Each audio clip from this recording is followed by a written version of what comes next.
I'm driving the car home, so you'll have to walk from the airport. You're always busy with chores and glued to the computer, so you probably need some exercise, huh? It'll take you around 3 hours to get back, so just hang in there. Kyle's words had a harsh edge to them. Once he jumped in the car, he ordered me out, his smirk dripping with contempt, like a kid playing a prank. Kyle was clearly enjoying himself. Faced with his sarcasm, I managed a weak smile and retorted, "It won't take 3 hours, will it? You're sending me back home, right? What's with the drama? Who said anything about 3 hours? It's just a 9-minute walk to my new place." Kyle laughed heartily, clearly not buying my story. His laughter filled the car, mocking me, yet also revealing his doubt. There were all sorts of people around us. Businessmen in suits, families, elderly couples, young women, each with their own agenda. But Kyle, lost in his laughter, paid them no mind. It was like he was in his own world inside the car, oblivious to the hustle and bustle outside. He kept laughing, seemingly joyful but with a hint of darkness. Alice stopped trying to make me laugh. Do you really expect me to believe such an obvious lie? Quit the nonsense and start walking. It'll be dark soon if you don't hurry. Well, if you're so sure, why don't you come and see for yourself? It might wipe that smile off your face. But honestly, whether you believe me or not, it doesn't bother me at all. Fine. If you're that confident, prove it. But remember, there'll be consequences if you're lying, I challenged. Kyle's irritation was evident as his face twisted in annoyance, his brows furrowing. Kyle's irritation boiled over, his voice booming in the car, drawing surprised looks from those around us. Instead of feeling intimidated, I nearly burst into laughter, knowing Kyle was about to face his own nightmare.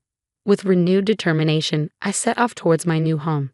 9 minutes later, Kyle and I stood before an ordinary 12-story apartment building, 3 years old, with a view of departing planes. Kyle seemed taken aback by the building, but quickly masked his surprise with nonchalance. Alice, just admit it. You're lying about moving, aren't you? Stop before you get in trouble for trespassing.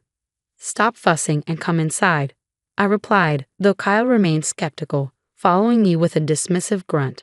Yet, as we rode the elevator to the 5th floor, I sensed unease in his eyes and tension around his mouth. His profile hinted at hidden concerns. Upon reaching the 5th floor and unlocking the apartment door, Kyle's facade crumbled. Anxiety gripped him, and he struggled to maintain confidence, which only made his fear more apparent. As the door swung open, Kyle began to tremble uncontrollably, his face a mixture of shock and fear. I couldn't contain my satisfaction seeing Kyle's reaction. It seemed like he was finally facing reality. "Why are my parents here?" Kyle exclaimed as we faced my angry in-laws. Their red faces hinted at the seriousness of the situation. "You were supposed to be on a trip today. Why are you here, Kyle?" "We set up a fake plan to catch you. We're siding with Alice." Despite their explanation, Kyle looked utterly bewildered. "Why go to all this trouble? Why punish me like this?" Kyle must have been flooded with questions. Sitting cautiously in front of his parents, he sought clarification, but confusion still clouded his expression. "Can someone explain clearly? I don't understand this ambush and punishment." "Stop lying, Kyle. We saw everything. How you left Alice at the airport to walk home." My father-in-law interjected, showing Kyle his smartphone screen. Kyle's eyes widened, sweat beading on his forehead within seconds. The screen showed our exchange at the airport, capturing the moment vividly. Kyle's mocking and loud voice echoed through the video. His expression shifted drastically as he watched, mouth tight, eyes avoiding the screen, realization dawning. Kyle trembled visibly, sweat glistening on his skin. My father-in-law quietly pocketed his phone, his gaze heavy with anger and disappointment. Tension filled the room. "I can't believe Dad recorded this. When did you even film it?" Kyle stammered, his voice strained. "It was at the airport earlier. We've been watching all along while you were in the car." My father-in-law replied calmly. At the airport, amidst the bustling crowd, Kyle's parents and I had strategically placed ourselves to witness the events firsthand. Kyle had walked straight into my trap, unaware. His parents observed him silently, the room heavy with anticipation. Finally, my mother-in-law broke the silence. "Kyle, we're shocked. How could you leave your spouse stranded at the airport like that?" It was just a heated argument. I didn't mean any harm," Kyle mumbled, his voice trailing off. "It's true, Abandoning the woman you love isn't right. Kyle, why are you laughing? Is this a joke? Kyle's father interrupted, his mother's glare intensifying. In that moment, Kyle froze, his face draining of color, like a deer caught in headlights. The room filled with a heavy, tense silence. Sensing the disappointment more than anger in his parents' expressions, I realized they held high expectations for Kyle. He had always been responsible and dedicated, facing challenges head-on. Everyone admired his character and expected great things from him. Yet beneath that facade was the reality of how he treated me, his wife. The revelation that their beloved son had mistreated his spouse was difficult for them to comprehend. Feeling their emotions, I knew it was time to reveal the truth to Kyle. Despite his father's stern gaze and his mother's subdued anger, I began to speak. Kyle, I've been struggling for a while now. Just 6 months into our marriage, you changed. You were always away on business trips, neglecting us. Then the bullying started, and I couldn't understand why until I discovered the truth. You've been having an affair. I've told your parents not only about the bullying but also about the affair. At the mention of the affair, Kyle's shocked silence shattered, his gaze piercing through me, almost causing me to falter. But Kyle's parents stepped in. Hold on, Kyle. I'll admit to the bullying. I may have gone too far at times. I didn't realize it then, but if it hurt you, Alice, I'm sorry. However, I haven't cheated. You should have evidence before making such serious accusations. I don't have evidence right now, but it's clear you're cheating, just like your father said. Denying it won't make it go away. Wouldn't it be better to come clean now and prevent more pain? What? Accusing me without proof? You're going to confuse my parents? Kyle protested, his usual defensive pattern emerging when his position was challenged. As the tension rose, the rest of us remained calm. I'll say it again. Denying it won't help, because I already know everything. I may not have proof now, but there's a witness. I'll call her here. Just wait. After the call, the intercom buzzed, and within 3 minutes, as the person entered, Kyle froze as if time had stopped. She's the witness. Her name is Karen. But Kyle, you probably recognize her, right? She's your affair partner. Karen has seen your true colors. She was at the airport with your parents.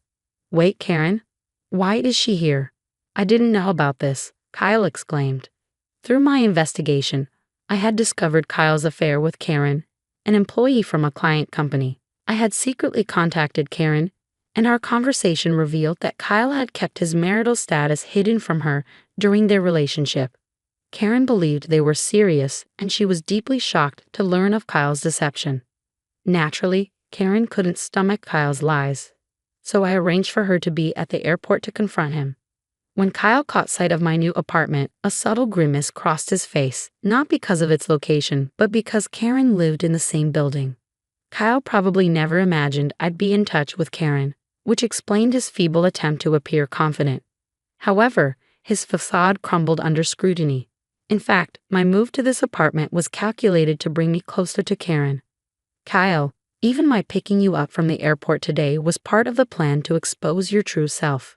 While I may not have physical evidence, Karen herself has confessed to the affair. I informed Kyle, a mixture of scorn and disdain coloring my words as I revealed the truth to my unsuspecting husband who had underestimated me. Kyle ended up revealing his true colors all on his own. He probably thought I was just a stay-at-home wife with a computer hobby, assuming his affair would never come to light. It's almost pathetic, really, how I didn't see through it until after we were married, blinded by the idea of a perfect marriage. But now, the truth is crystal clear. Kyle has done something unforgivable. He deceived me, his parents, and Karen, and even when confronted, he tried to deny it all. All Kyle can do now is own up to his mistakes and apologize as soon as possible. There's no way out of this. Denying it will only make things worse for him. Alice, don't you think you're going too far? Surveillance at the airport, an ambush at our new home, and moving into the same building as Karen all over an affair seems extreme, Kyle protested. You don't understand, Kyle. While you might see it as just an affair, your actions have warranted this extreme response. You cheated with Karen, bullied me, and made life unbearable, all while hiding your true self from your own parents. It's time for you to face the reality of what you've done, I said firmly, meeting Kyle's gaze with unwavering clarity. His parents and Karen, echoing my sentiments, fixed stern looks on Kyle. My plan unfolded exactly as intended, catching Kyle off guard and leaving him with no excuses. Slowly, he began to apologize. "I'm so sorry. Karen was so beautiful and young, I couldn't resist lying to win her over. Everything Alice said about the bullying and wanting a divorce is true. I wanted Alice to be the one to initiate it," Kyle admitted, but before he could finish, my father-in-law erupted in rage. Without warning, he hoisted Kyle into the air, Kyle's legs flailing as he struggled. "When was the last time you actually talked to Alice, Kyle? She wanted to support you in every way, even starting her work from home for your sake, and yet you," Kyle was dropped abruptly, coughing and turning his gaze towards me. Since Kyle changed, there had been no meaningful conversation between us. He had stopped listening to anything I said. Even when I talked about my work from home, he dismissed it as just a housewife's hobby. "You've not only lied to Alice, Kyle, but also to Karen, deceiving and potentially ruining the life of a young woman," my father-in-law added sternly. "What a foolish thing to do," my mother-in-law said, her voice trembling as if she might burst into tears. And then there was Kyle, trembling himself, seemingly coming to a realization. His repeated apologies of "I'm so sorry" made it feel like we were dealing with a completely different person, showing genuine remorse. Though still angry, the in-laws appeared slightly relieved that Kyle was sincerely apologizing. "Alice, it's all my fault. I know it's unforgivable, but I'm asking for a fresh start from today. Can we try again?" Kyle apologized to me, his words silencing the room. However, my next actions shocked everyone. "Kyle, you're such a joke to your father, mother, and Karen. Isn't Kyle just ridiculous?" My laughter filled the room, even louder than Kyle's at the airport, leaving everyone puzzled. It may have seemed bizarre, but knowing everything, I couldn't help but laugh. As my laughter subsided, I pulled out a thick envelope from my bag and tossed it at Kyle. "What's this?" Kyle hastily grabbed the envelope, sensing something ominous. With a nervous swallow, he cautiously checked its contents. The moment he did, he trembled so violently it seemed the room itself shook. "That's the result of a separate investigation into your affairs, Kyle. Besides Karen, you were seeing other women during your travels," I revealed. "So essentially, these are your local wives across different regions?" My father-in-law questioned incredulously. "Local wives? Kyle, were you planning to deceive us even further?" Kyle's supposedly sincere apology was just a facade to prevent yet another affair from being exposed. His promises of change were nothing but lies. Perhaps he believed if he could just get through this moment, everything else would somehow sort itself out. If so, he was truly foolish. "Kyle, all you can do now is get a divorce and pay alimony. I never want to see your face again, so let's handle the rest through our lawyers. Don't try to fool me. You claimed there was no evidence, yet you deceived me. Who deceived whom first? Do you finally understand how it feels to be deceived? Damn it, Alice. You'll regret this, you know. A mere housewife like you won't survive on your own. Don't you dare come crawling back to me." Kyle abandoned his facade and approached menacingly, but his threats seemed laughable to me. It would be Kyle who would regret his actions, yet he left our new home with those final words, oblivious to what lay ahead. The tension in the room dissipated, and we all took a seat simultaneously. My in-laws and Karen offered heartfelt apologies. "Alice, we're so sorry for everything. It's our fault for not realizing sooner and causing you such distress. And Karen, we've troubled you deeply. We'll make sure Kyle takes responsibility. Just wait. We'll pursue him relentlessly if necessary. Please, everyone, no need for apologies. Thank you for supporting my plan. Kyle deserves to face the consequences, but there's no need for an extensive pursuit. He'll definitely reach out to us, without a doubt." My in-laws and Karen glanced at me with a slight smile, puzzled by my confidence. They hadn't fully grasped my plan yet, but it wasn't because of overconfidence or denial. It was a certainty I held deep within. I'll say it again. Kyle knows nothing, and I know everything. I could see the path Kyle was heading down clearly. My intention was to watch silently until he faced the consequences of his actions. A month had passed since then. I sat at my computer in our new home, the gentle breeze outside rustling the trees. The serene silence was interrupted by my phone vibrating. The 100th missed call, all from my ex-husband. Taking a deep breath, I answered. As I held the smartphone to my ear, I could hear my ex-husband's voice, a mix of surprise, anxiety, and a glimmer of hope. Finally, you pick up. Why are you ignoring me when I'm in such trouble? Oh, you're in trouble, huh? What happened? I was deceived. One of these local wives turned out to be a scam artist. She took all my money, and now I'm being chased by some scary guys. It's really bad. That sounds tough. Good luck with that.